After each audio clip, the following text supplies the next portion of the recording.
Gopi Janavallabha.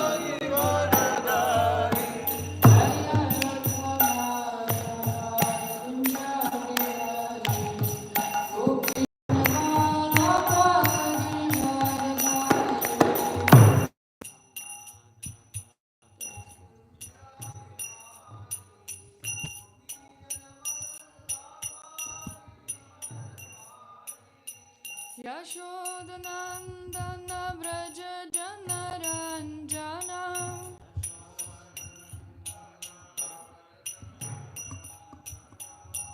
Yashodanandana Vraja Janaranjana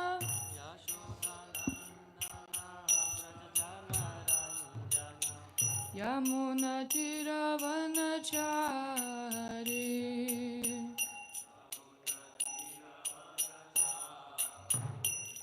Yamuna Tiravanachari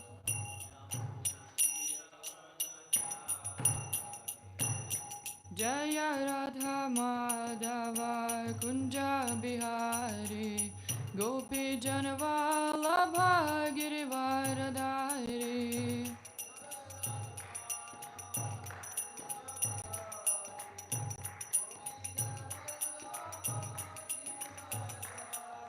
Yashodhanandana Vraja Janaranjana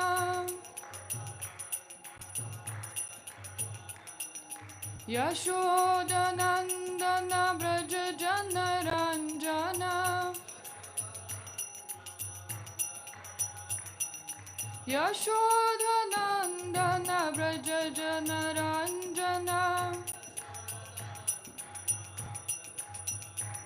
Yashodhanandana Vraja Janaranjana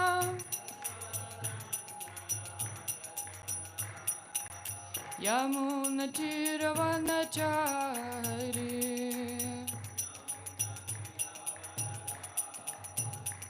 Yamuna Tiravanachari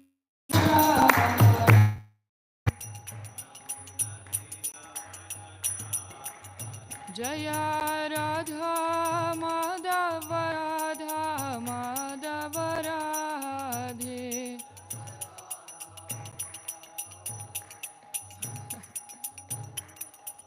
Jaya Radha Shyama Sundara Radha Shyama Sundara Radhe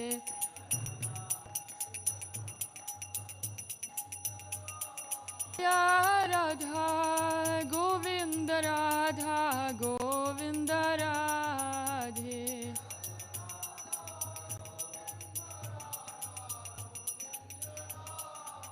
Jaya Gauranitai Jaya Gauranitai Jaya Gauranitai Shishi Gauranitai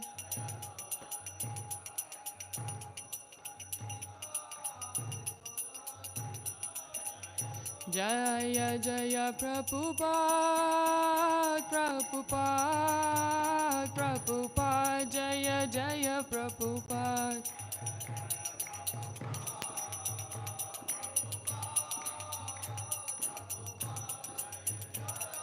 Nitai Gaura Haribol Haribol Haribol Nitai Gaura Haribol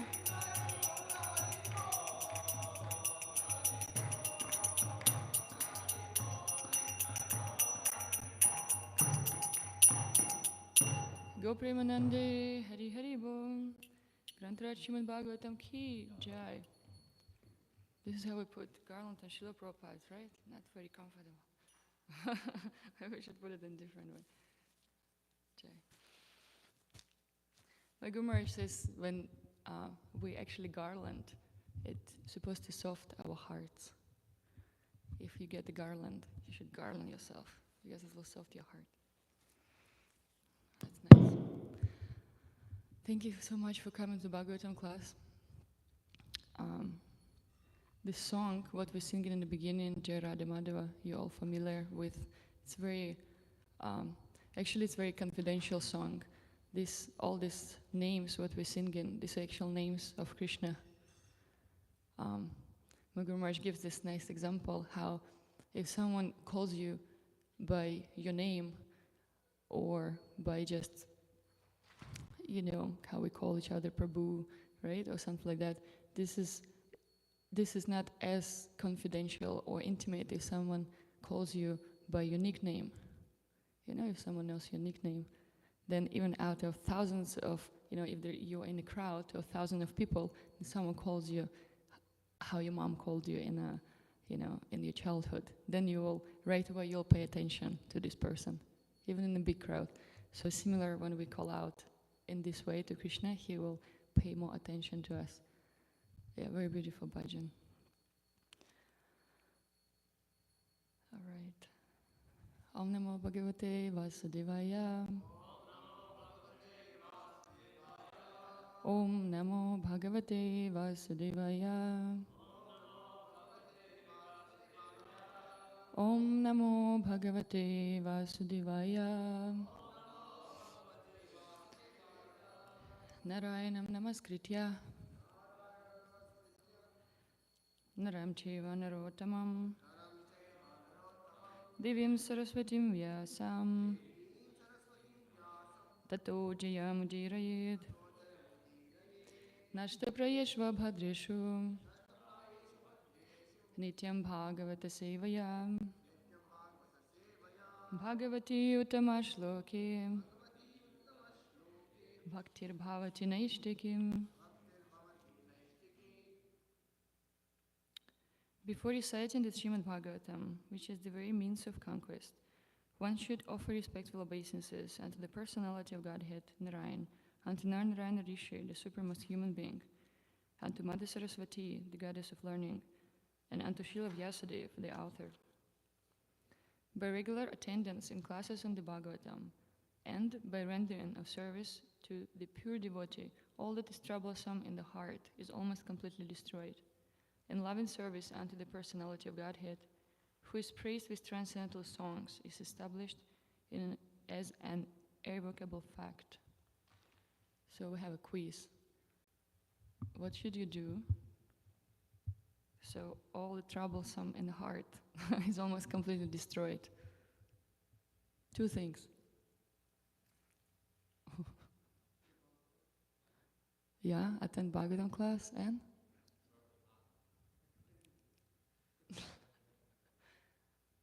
And serve the pure devotee. Yeah, by regular attendance in classes in Bhagavatam and by rendering of service to the pure devotee. This is what we need to do. Being attentive, Arjuna said. Yeah. Okay, we're going to read today from the 3rd canto of Śrimad Bhāgavatam, chapter 29, and text number 6 and 7. It makes my back straight, it's good. So it's 2 verses, and both have purport. I don't know which one you want to recite together. Huh? Both? What's coin toss? Oh, coin toss. I didn't hire. Maitreya Vacha Iti Matur Vacha Shlakshnam Pratinandya Mahamuni Abhabhashe Kurushishtam Pritastam Karunarditaham Maitreya Vacha Iti Matur Vacha Shlakshnam Pratinandya Mahamuni Abhabhashe Kurushishtam Pritastam Karunarditaham. Please chant. Please, yeah. Maitreya Vacha.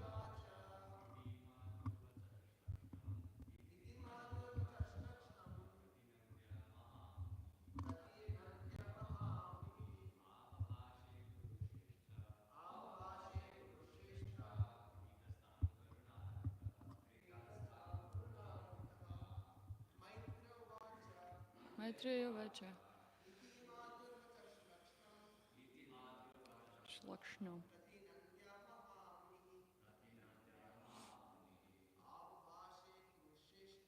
Abhabhashe Kurusheshta. Pritastam Karunarditaha.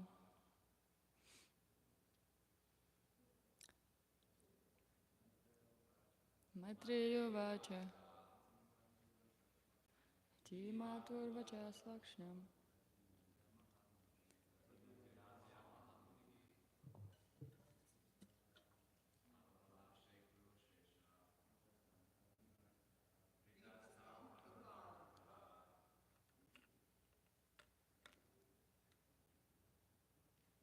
It says the more we repeat the verse, the more we can memorize it. Because if repetition the mother of learning. The more we repeat, if we had like 30 people here, if everyone repeats it, then by the end, everyone repeats it, we would memorize it. How convenient it is.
Word for word meaning.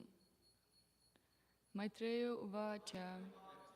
Maitreya said, Iti, thus, Matu, of his mother, Vachaha, the words, Shlakshnam, gentle, Pratinandya, welcoming, Mahamuni, the great sage Kapila, Abhabhashe, spoke, Kuru Shrestha, obeyed among the Kurus, Vidura,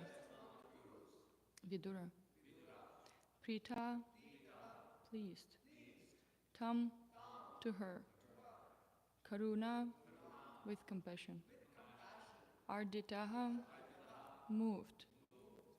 Translation and purport by His Divine Grace, A.C. Bhaktivedanta Swami Srila Prabhupada, Jai Srila Prabhupada. Shri Maitreya said, O best among the Kurus,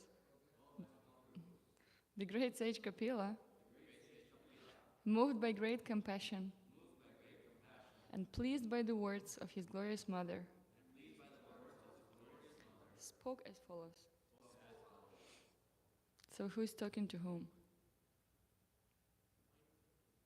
Yeah, I was wondering actually, when I was reading it, and then I didn't figure it out till this moment. And now we just read word to word, and then it says, O best among the Kurus, Vidura.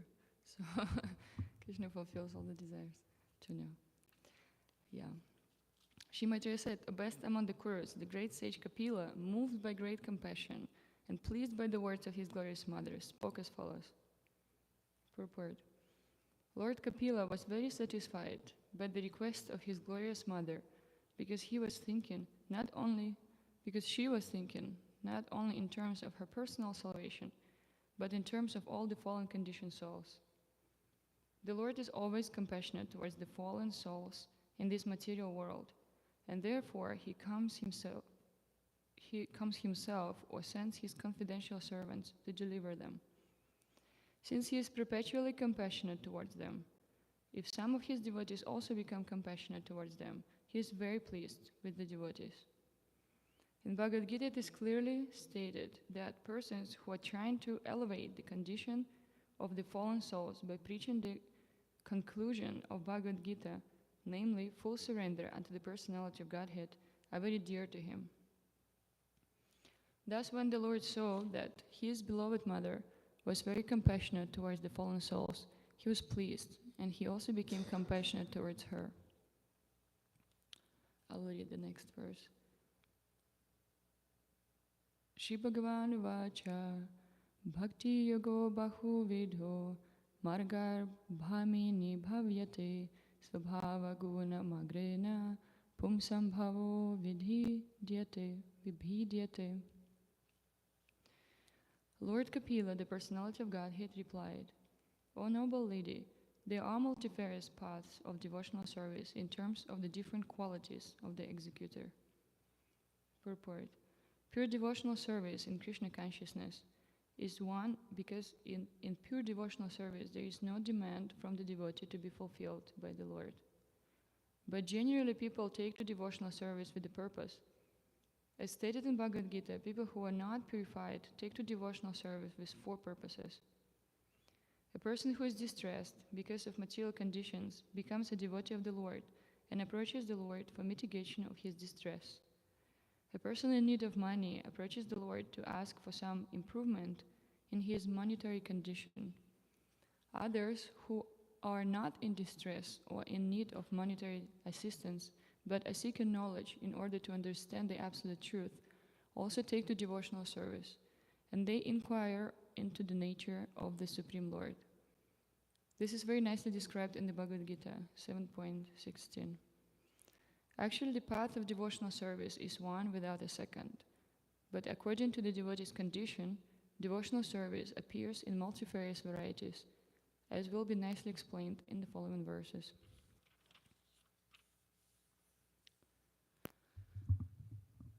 Om Jnana Timirandasya Gyananjana Shalakaya Chakshurun Militam Yena Tasmai Shri Gurave Namaha Shri Chaitanya Manobishtam Stapitam Yena Bhutale Swayam Rupa Kadhamayam Dadati Svapadantikam Vandeham Shri Guru Shri Yuta Padekamalam Shri Guru Vaishnavam Shah Shri Rupam Sagrajatam Sahagana Raghunatam Vitam Tam Sajivam Sadvaitam Savadutam Parijana Sahitam Krishna Chaitanya Devam Shri Radha Krishna Padan Sahagana Lalita Shri Vishakam Vitam Sham He Krishna Karuna Sindhu Dinabandhu Jagatpate Gopesha Gopika Kanta Radha Kanta Namostute Tapta Kanchana Gaurangi Radhe Vrindavaneshwari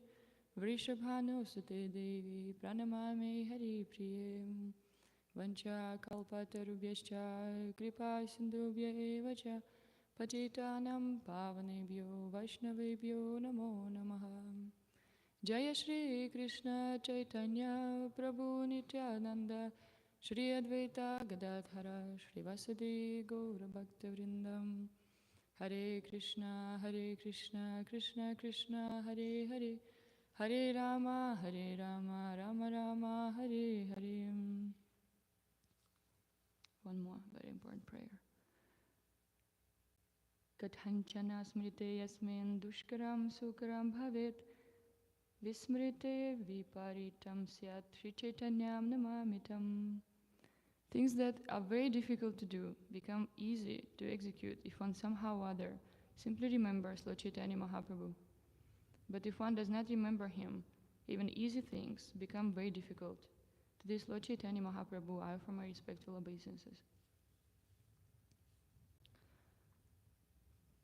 Thank you so much for coming to the Bhagavatam class. These are very nice verses. Shrimatri said, the best among the Kurus, the great sage Kapila, moved by great compassion and pleased by the words of his glorious mother, spoke as follows. So this is very relevant verse to us as it speaks about compassion. And we see that in our present days, especially, we're going out on Harinam, we interact with different people, and we see the whole atmosphere in general. we can actually see there is not much compassion in people anymore. There is still some, but it's very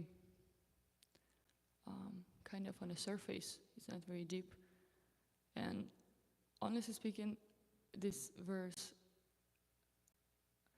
kind of brought one thought to me. Why do we even have to be compassionate?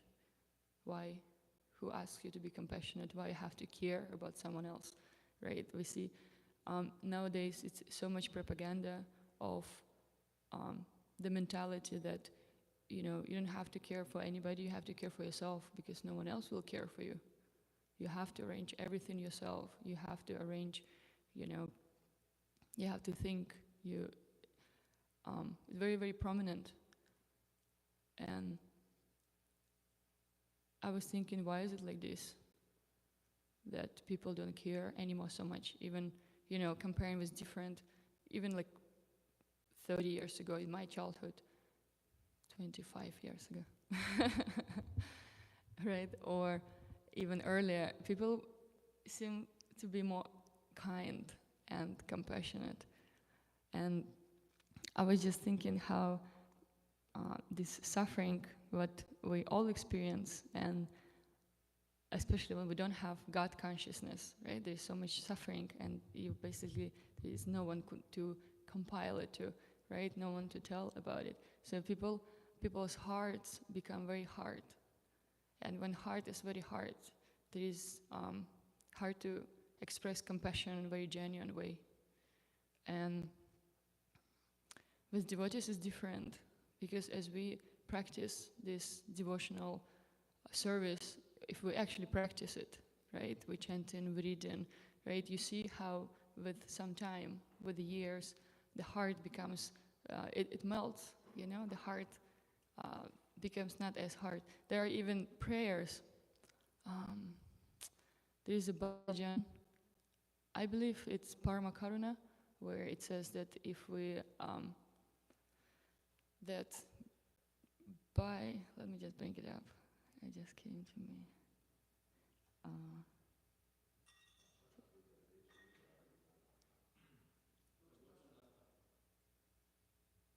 Lochindas Thakur, Parama Karuna. Yeah, that's the song. Yeah, it says in the second, I believe, verse, about the stones melt. Third verse. My dear brother, just try and examine this within 3 worlds. There is no one like Lord Chaitanya or Lord Nityananda. Their merciful qualities are so great that upon hearing them, guess what happens? Even birds and beasts cry and stones melt. And our hearts, quite often we compare to stones, right? Stone-like heart, like that. So if we just hear about qualities of Chaitanya Mahaprabhu and Lord Nityananda, then our heart will melt. And this is what our process actually requires. That's what we do. We hear it and then we teach about this, right? Without hearing, we cannot really teach. And if we just keep hearing the qualities, then our hearts will become much, much softer. And this process goes, you see how, exalted devotees, senior devotees, their hearts are, they might look a little bit, angry sometimes, or, you're afraid to talk to them. But if you actually talk to them, they have such a soft hearts. And in this case, Mother Devahuti, right? Women in generally have softer hearts than men.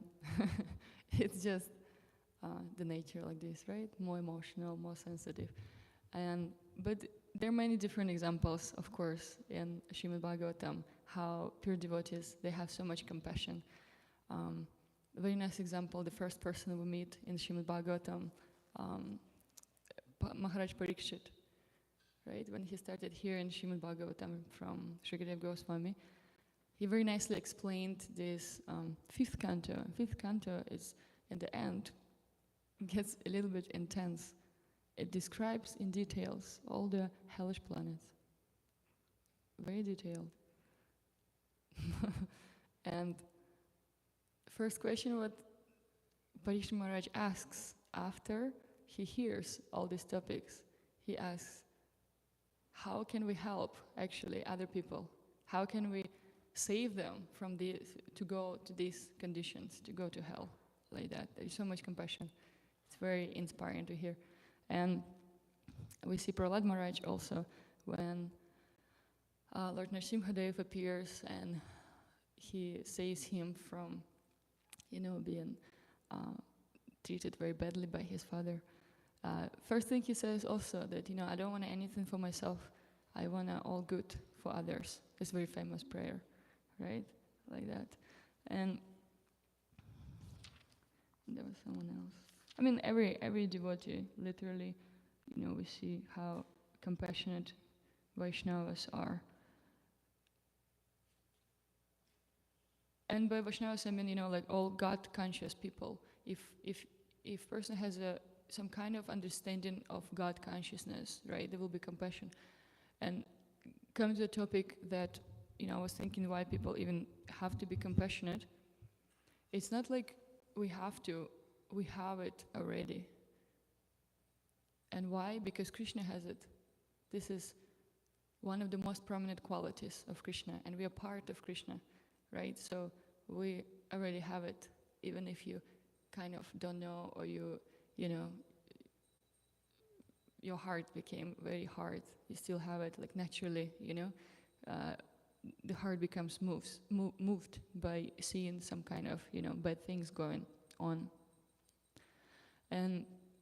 But also compassion, it has particular meaning. I found it in Wikipedia. Yeah, it says that, compassion is not only that you feel for other person. Compassion means you try to help other people. Because if you just feel for other person, this is a little bit different. This is empathy, right? You just experience something what other people experience. And compassion, you actually try to help. And of course, we know that Bhaktivinoda Thakur, he says, compassion finds its highest expression in the works of devotees of the Lord. There are different types, of course, also of compassion that there is compassion to the body when we, try to feed homeless and all this kind of thing. I'm going to read it. It's also from Bhaktivinoda Thakur. It says, one should be merciful and not cause anxiety to any living entity. The heart should always be filled with compassion for others. Exhibiting mercy to all living entities is one of the leaves of devotional service. A person aspiring for devotional service should carefully practice this characteristic. Exhibiting compassion towards living entities is of three kinds. How many? Three. Okay. Which one do you think? What can be the three types of compassion? Three kinds. Huh? Yeah. What? Compassion. Okay, let's find out. Exhibiting compassion towards living entities is of three kinds. A display of compassion in regard to the gross body of the living entities is counted among pious activities. Distributing free food to the hungry people, distributing free medicine to the diseased persons, distributing free water to the thirsty people, and distributing clothes to persons who are afflicted with cold are all born from the compassion in regard of the body. This is the first one, right? So we can be compassionate towards body. Giving free education is born from the compassion in regard to the mind of the living entities. But the highest kind of compassion is in regard to the soul of the living entities. For such compassionate propensity, the eagerness for delivering the fallen souls from the miseries of material existence by awarding them the devotional service to Krishna is produced. And this is what devotees do, right?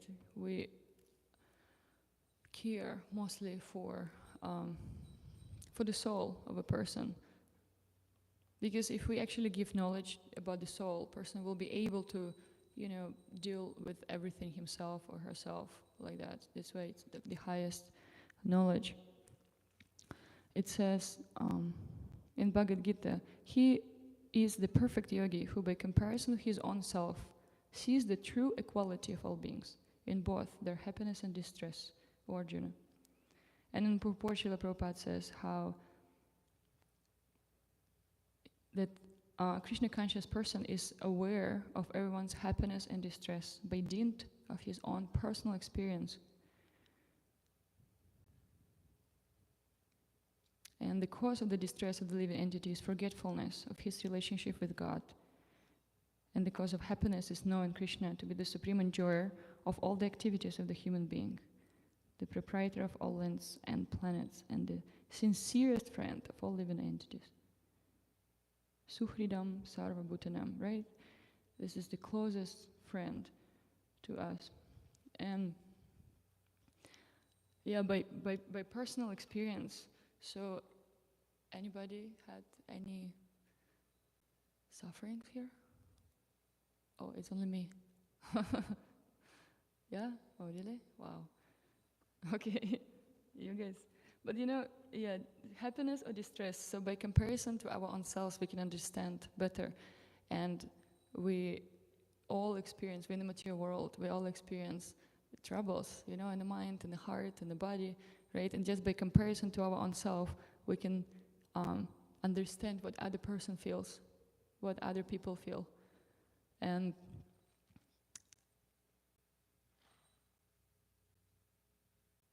if we think what actually helped us, right? Like when we took to this Krishna consciousness, maybe it wasn't easy, it's not even easy now, but it's actually on a very deep level, it helped so much. If you compare how you were, when you just joined 5, 7, 10 years ago and where you're right now, it's easy to forget, easy to take it for granted, but the heart completely changed if you actually practice. That's why we have to really, we have to make this process first real for ourselves.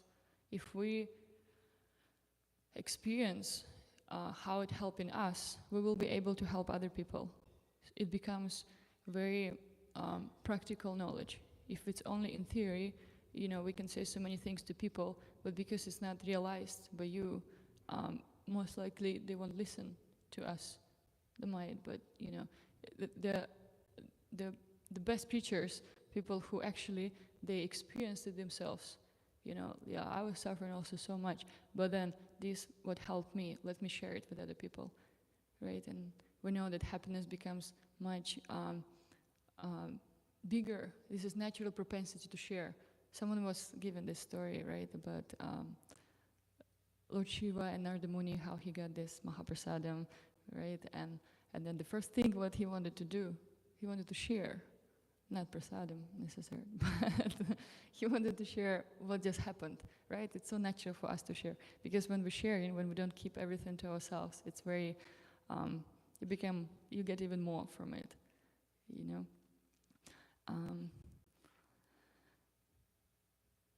Yeah. Devotees have this understanding also that this is only one thing what can help. That's why we try to we not even try, we are going out and we preaching this message, because we know this is the best thing people can know, like that. And in this verse also, it says that in purport, Srila Prabhupada mentions how these people who actually do it, who have this compassion for others, who let this compassion grow in their hearts. Because we have to allow this process to work. We can practice for many, many years, but still, don't see so much effect. We have to allow this process to work on us. And basically trust the process, because it's actually working. And Prabhupada says how these people are very dear to Krishna. There is a very, very famous verse which loved by all preachers. Because it gives so much encouragement that you actually become the most dear friend, the most dear person to Krishna when you do the preaching work. Who knows the Sanskrit?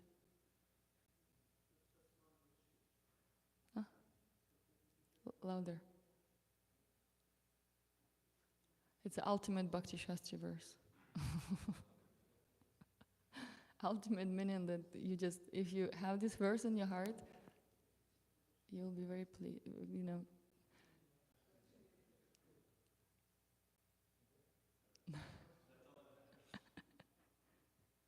Okay, who knows English?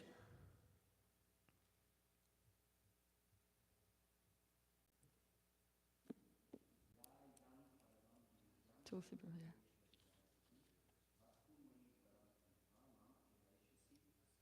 Which number is it? 8. Yeah, the two, they go nicely together, right? 67 and 68. This confidential knowledge may never be explained to those who are not austere or devoted or engaged in devotional service, nor to one who is envious of me. Oh, yeah, wait, 69, yeah. 68 and 69. For one who explains the supreme secret to the devotees, pure devotional service is guaranteed, and in the end he will come back to me. There is no servant in this world more dear to me than he, nor will there ever be one more dear. And why do you think these people are so dear to Krishna? Why do you think they're so dear to Krishna?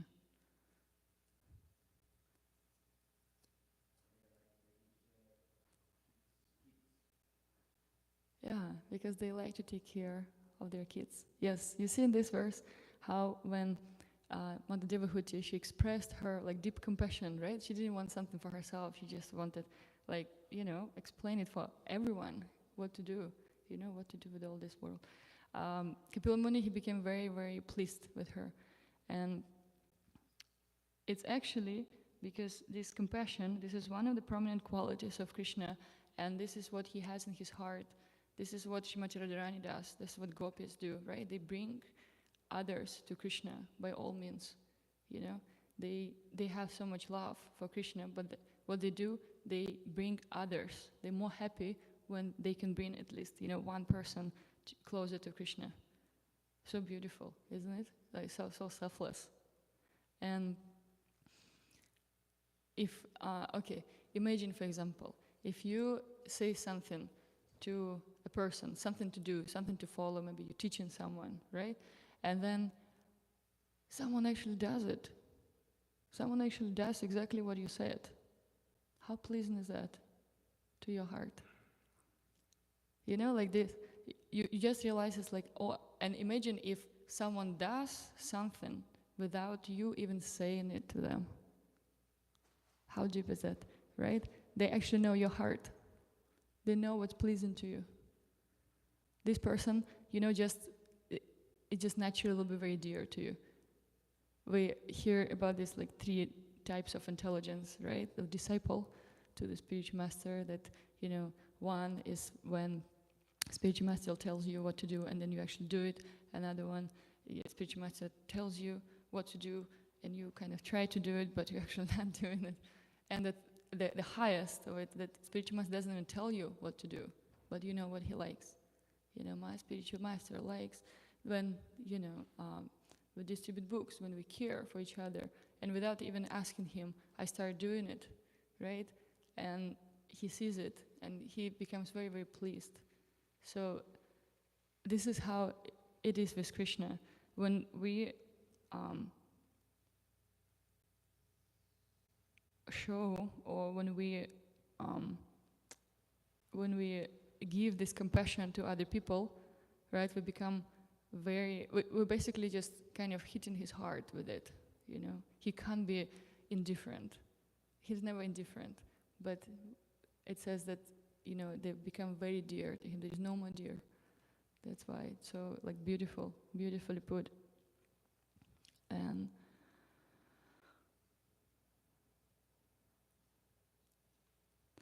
this verse, of course, brings us to the next one, where it says that there are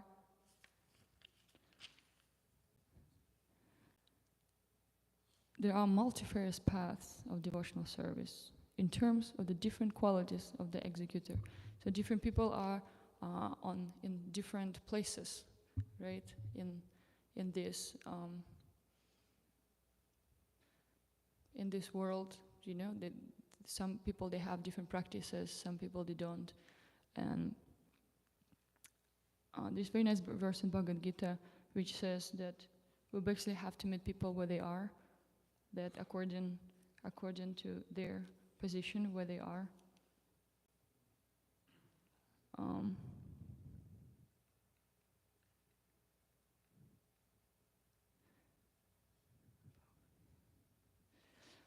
So it says, so as for, this is 326, if anybody keeps scores.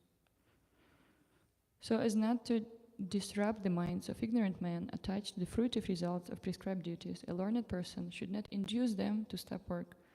Rather, by working in the spirit of devotion, he should engage them in all sorts of activities for the gradual development of Krishna consciousness. So we all come in from different places. We have different realizations and like levels of realization, maybe more like place rather than level. And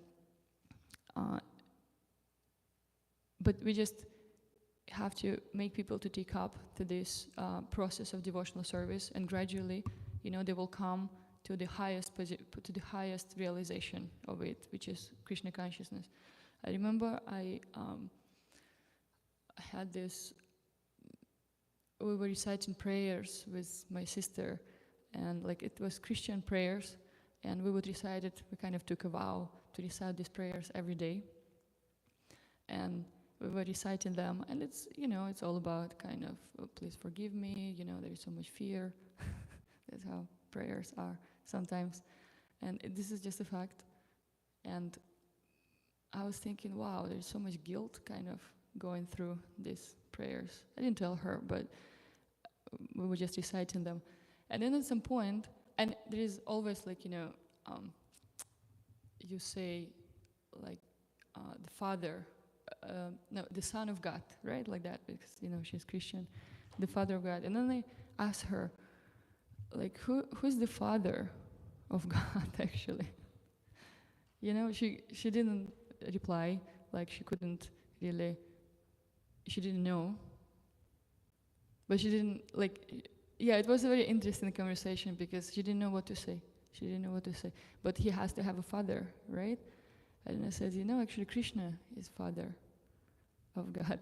And then I was thinking how high this Krishna consciousness is. It's very high. It gives us so many details about God. No other religion does it. Like very detailed. And to actually expect anybody to understand it right away, it's not a very smart thing, Maybe some people they can, but it's very, very rare. So that's why we have to meet where they are. In this purport it says that many people, they come in distress. That's my own example here. Some people come because they need money, right? Maybe we see how many people worship God because they want nice things, they want a nice situation in life, like that. And some people, they just want to know about God, who He is, like that. And this is still not the high, this all, we have to encourage people to do, like this verse in Bhagavad Gita said, we meet with them where they are and we encourage them to work in this devotional service, no matter whether they, they just want to offer Krishna, some money, or, they don't know better. This is full offering from them, For them, it's full. For them, we know they can offer more. We do know, right? That's why we have to guide them, encourage them, keep connection with them all the time. And at some point they'll realize that they can give more, and they can get more. That it's not on the surface, it's very deep philosophy. And let me see.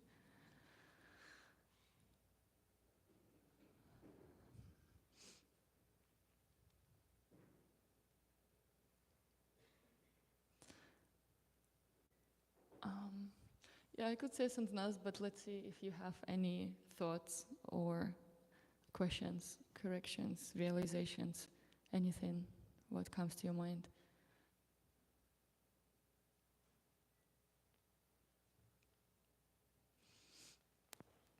He's getting a mic, so you get points for your question.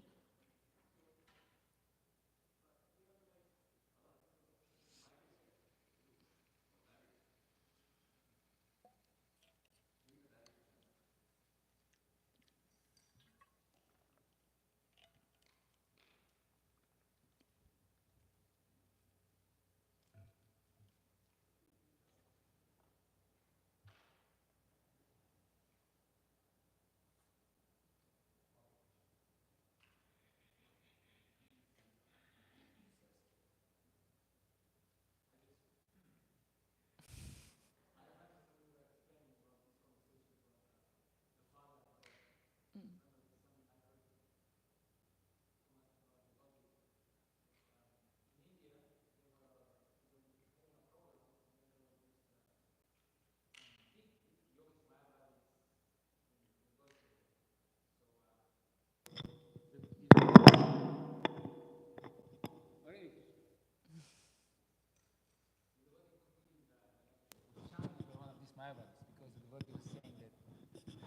Hare Krishna. The devotee was saying that Krishna is the cause of all causes, and everybody has a father, but Krishna is the father of everyone. So this so-called very smart Mayavadi, he challenged the devotee. He said, then, because they're using what is called infinite regression. So then who is Krishna's father then? And he thought that this is very smart argument, and these sentimental devotees, they are not prepared to answer this challenge. And then when he said, who is Krishna's father? And the devotee said, Nanda Maharaj. That was the end of the argument. Thank you for the nice lecture. Hare Krishna. I wanted to ask, so like we try to go and preach outside, try to spread the mercy, as you said. So like, what is your motivation? Why you're going out? Like, okay, compassion, but this is very general in a sense. Because everything that we are doing, it's kind of expression of some kind of compassion. So, but every devotee, he has a personal motivation, like someone just likes to do kirtan, someone likes to distribute books, whatever. Like, what's your motivation? Why you're going out? Oh, now, okay. Speaking about the heart, right? Well, you know how when first devotees joined Srila Prabhupada, they didn't know much. They didn't know even about regulative principles or something, right? But they would, they joined and they, were helping Srila Prabhupada so much just because, they liked Srila Prabhupada.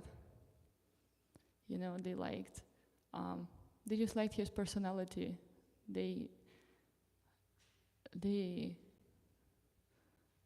could connect to what he was doing, that it was something good. They couldn't understand much, but they knew it's something good. So I feel like my motivation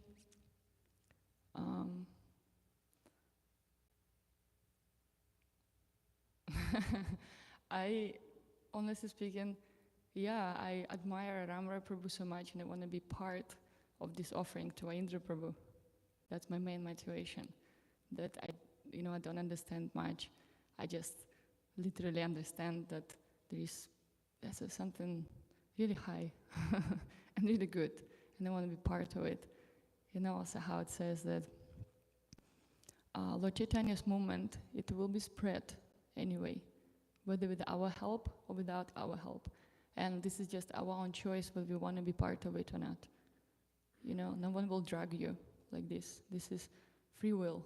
That's what we call, right? So that's my personal motivation. And speaking about the heart, right? If you can please somehow other, someone said it in a class a few weeks ago, that if you can somehow please, pure devotee, then your life will be very successful. And if you know how to do it, why wouldn't you do it? Right?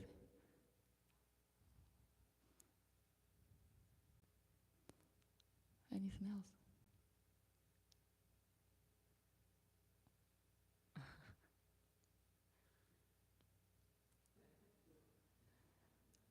Ryan. Hare Krishna. Hare Krishna, Ryan. So, in the beginning, it was interesting. You were talking about compassion. How do we develop compassion? And you mentioned that actually compassion is already our nature, is to be compassionate. So, on that point, we also find that our actual nature is, right now, it feels like our nature is to not be compassionate because, like you said, we're very hard-hearted. So then maybe why is it that the Bhagavatam recommends this process of going through austerities in order to develop compassion? How do we develop compassion? And why is it that performing austerities develops compassion? Why the great saints go and perform austerities in order to develop that quality? That's such a good question.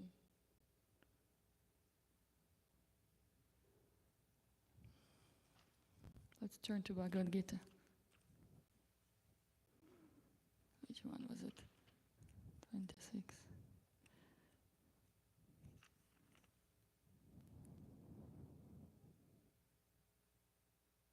Oh wait, this is different.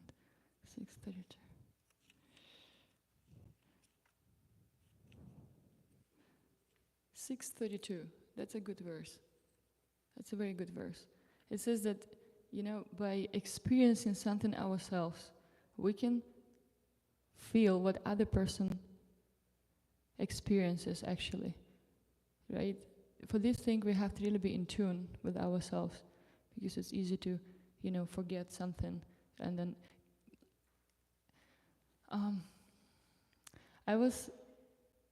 we were like actually a few people, we were at this meeting with this nice Ayurvedic doctor at Divyāngī, and he said very interesting thing. He was saying how, this is like generational thing, that, if father, mother, whatever, family, right, kind of like they have so much suffering, so much struggles, right, they will make sure that their kids will never have to suffer like them, right? Never have to experience the same thing, because they went through this. They don't want this for their kids. And in this case, the kids, they become so-called, kind of incapable to actually face some kind of sufferings, because they were never exposed to it, right? They were so protected by the parents. And then they become very kind of, reluctant to do anything. And then what happens, because for example, father, they give them this business, whatever, and then they lose everything because they're not able to kind of keep it up, right? And then their kids start suffering the same way. So it's like one generation is good, and another one again suffer. Good and again suffer. You understand this point? And the point is that we have to allow people to go through difficulties themselves, because they learn in this way. And I feel like with this compassion, how we develop it, I'm sure there are different ways how to develop it in like transcendental way. And if you just chant Hare Krishna all night and day, you will develop this compassion, definitely. But for me, on practical level, if I feel something, I don't want someone else to feel it in a particular way, right? What I felt, how much struggle it was. And I'll try to help them in a way that, okay, compassion is not necessarily that you do something for other person, like you just do it for them, They have to go through their own realization, because in this way, any path, what you choose, like Krishna consciousness becomes very, very strong if you own it, right? Not that someone told you how to do it. Or with compassion, for example,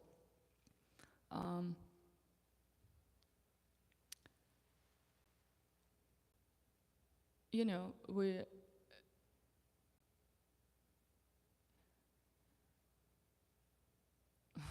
don't know where to start. There's so many thoughts. Yeah, the basically idea, if you are going through something yourself, you give the person knowledge which will help him to go through these things. Does that make sense? Sorry. No. Who has, maybe someone else has a good way to actually express it? How to develop compassion? Austerities, yeah. Tulsi Prabhu has a great answer. No, I think what you said, it was very practical, that like when you're going through something that you see in other people, then you can feel sympathy, or you can understand actually through what they are going. Like for example, Ryan was saying, so if we're doing austerity, how this will create compassion? Well, if you're starving for 2-3 days and you know what it means to starve, if you see someone on the street who is starving, you understand, you know through what he's going. Or let's say, whatever, like you are not sleeping for 2 days and you see some guy on the street who doesn't have place to lie down and to sleep properly, you kind of naturally feel compassion. You see someone is suffering, and because you know what it means to suffer, so you can understand how he feels. So you naturally want to do something.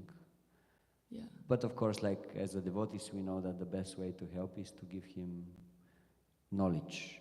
But sometimes the devotees also, they will try to help in a practical ways as well.